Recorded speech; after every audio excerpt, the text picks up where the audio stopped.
And we saw things that no one should ever see. We saw devastation. Unfortunately, the blood was still on the walls. The smell, we'll never forget. And then we went from those communities to the Nova field. And we kind of expected to see what we saw, unfortunately. We knew this kind of evil was in the world because of our family background and the stories of the Holocaust, and my grandmother being in Auschwitz, my grandfather being in Dachau, and my unfortunate experience with someone who had the same ideology as Hamas, who committed a terrorist attack at one of our shows in Manchester.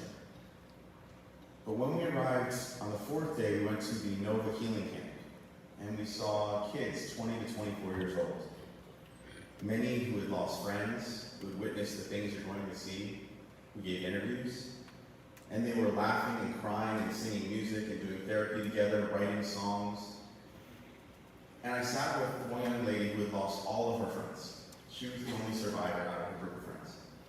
And she said to me, she goes, you know, you're here, you understand, but if I was out there in the world and I didn't know, maybe I would hate me too. And it was the first time on the trip where I became incredibly angry. Because what happened to those kids at a music festival, the same music festival where our families would have gone to Coachella, or Stagecoach, or Governor's Ball. It was truly a music festival, and these kids were murdered as they were running away, as they were hiding in porta potties, as they were trying to escape in cars. And the world just abandoned them. The world was quiet, the world was silent. The industry I'd given my life for 23 years wasn't saying anything. And I was confused because when we had a terrorist attack in Manchester, 22 people were killed and many more maimed and injured. And within 2 weeks, the entire world rallied behind us. And we threw One Love Manchester just 2 weeks later, which was the biggest concert in the world, broadcast on every major network, every social media site. And every artist from the entire community showed up. It was a 6-hour concert with the biggest names in music.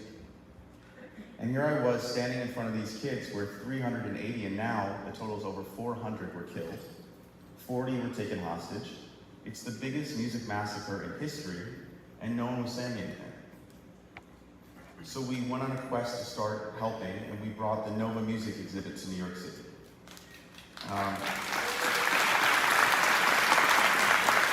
This exhibit is the original tents, the original cars that were burned, the lost and found, the footage that both Hamas themselves broadcasted and those kids as they were running away trying to get to their families broadcasted on their phones. And the way we put together this exhibit was very different from what happened in Tel Aviv because everyone in Israel already knew what had happened, had experienced it. But we wanted to do something here that made people understand that Nova, what happened to those kids and what happened here, what you're going to see, these were innocent people. And it is absolutely inexcusable that we as a world and as a community can't come forward and denounce this behavior. And I am glad that a special announcement, I've said it before, but we are officially opening in mid-August in Los Angeles. Running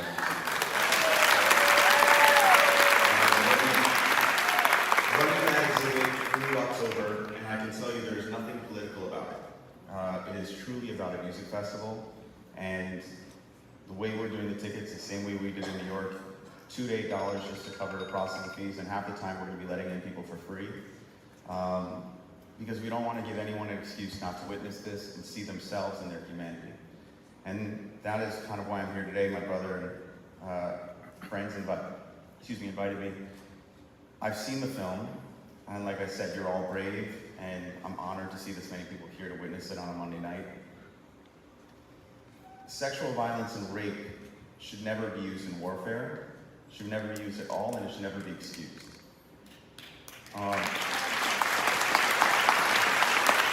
Unfortunately, with all the evidence, God myself and others, the UN finally acknowledged it, but it took 6 months for them to say the evidence was credible. And in that time, we saw many of our own politicians deny this. And I want to be clear on the main reason I'm here. I always get a kick out of the fact that people think I'm here because I'm Jewish, because my family's Holocaust survivors. That's a big part of my identity. But like many of you, I've been there as a part of other calls for help. And what bothers me the most, and why I'm glad that there's so many from different communities here, is that two things can be true. When I teach my children, just like so many of you teach yours, empathy should not have a limit. I should mourn for your family in Gaza the same way you mourn for these people. I should want aid going into Gaza the same way I want hostages to come home. And you do not have to pick sides to have empathy and have a seat at the table for humanity.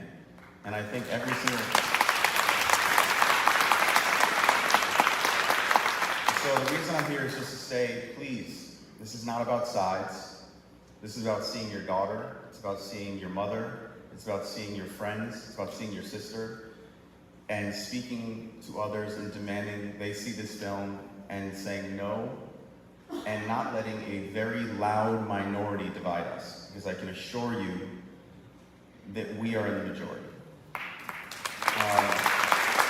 So with that, I want to thank you for having me. I want to thank my brother Sam for inviting me to the screening, and then I found out I was hosting. If you're from a Jewish family, that makes a lot of sense. Thank you once again for coming to see this, and you'll see a video from my friend later, but I can tell you that so many people put a lot into this film and took a lot of risks, and it means a lot that you're witnessing it. It means a lot that you're spreading it, and I hope that when you leave here, you encourage all your friends and family to go on YouTube and do the same, and thank you very much. Hold on. I'm gonna get in trouble with her. I forgot something. There's one thing you told me to talk about. Anti-Semitism. The thing I want to say about that is there's an underlying issue that many of your Jewish friends are going through, which is, why is this issue you're about to witness actually being ignored?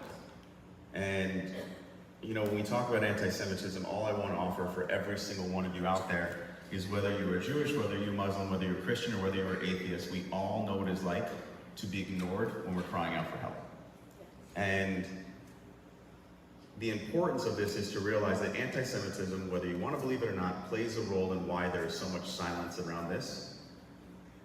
But the same thing we've all learned is, that golden rule.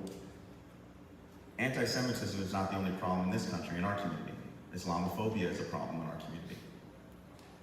Hate, in general, is a major problem within our community that scares all of us when it comes to our children. So when we ask you to scream out against anti-Semitism, you have every right to look us back in the eye and say, scream for me as well, and we all need to start screaming for each other. Thanks. Yeah.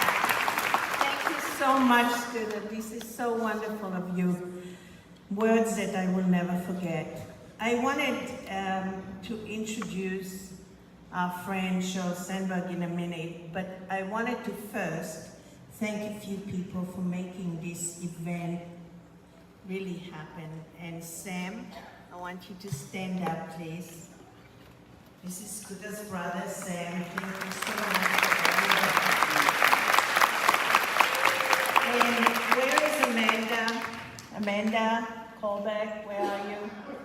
This evening would not be happening if not for Amanda. I don't know where you are, but thank you so much for everything. I want to thank our Committee for Justice for Women for everything you've been doing. I want to thank Rose Rothstein and for everything that her staff and her team have been doing. This evening would not happen without all these organizations coming together and making it happen. And with that, let me just say a couple of things. Sheryl Sandberg is a great voice. She's a great woman. In a world where it's so difficult for women to actually emerge, she's emerged with class and distinction and has made a huge difference in our cultural world, but also for women. She's led women to believe in themselves. And Sheryl Sandberg is actually taking the helm to making sure that this film is supported by everyone, so everyone sees it. With that, let me introduce you to Sheryl Sandberg.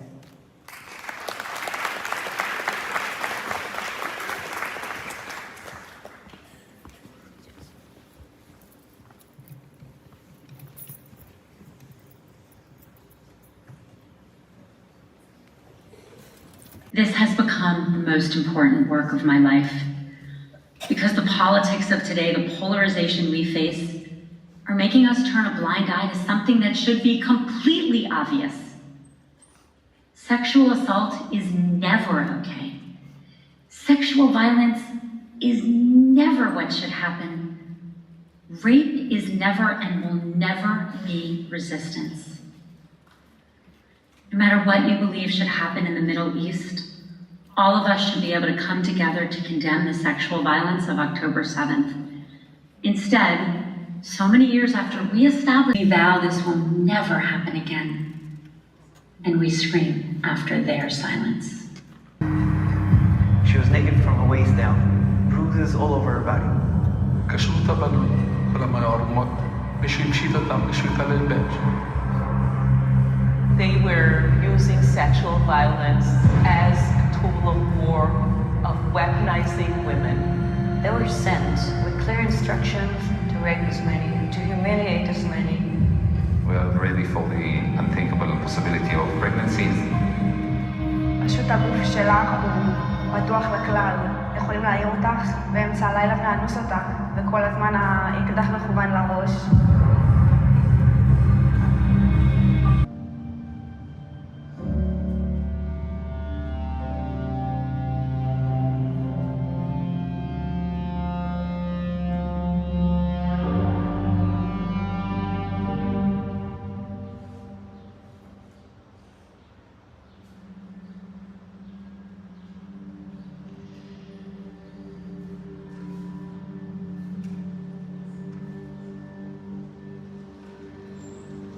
So sorry.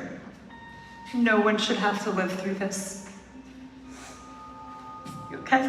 Yes. I'm trying to be okay. You don't have to be okay. You have to be okay. No one could be okay. Yes.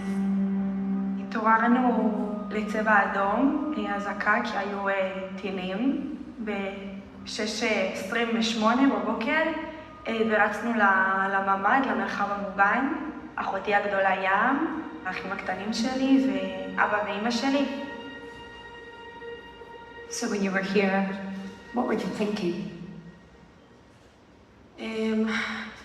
הייתי מאוד בשקט, ואז אחותי התחילה לקבל הודעות מאנשים שהיא מכירה. הם פה, הם אצלנו בבית, ירו בי, יורים בי, ופתאום הבנו כאילו אנשים מתים מזה, כאילו זה דם. What happened here?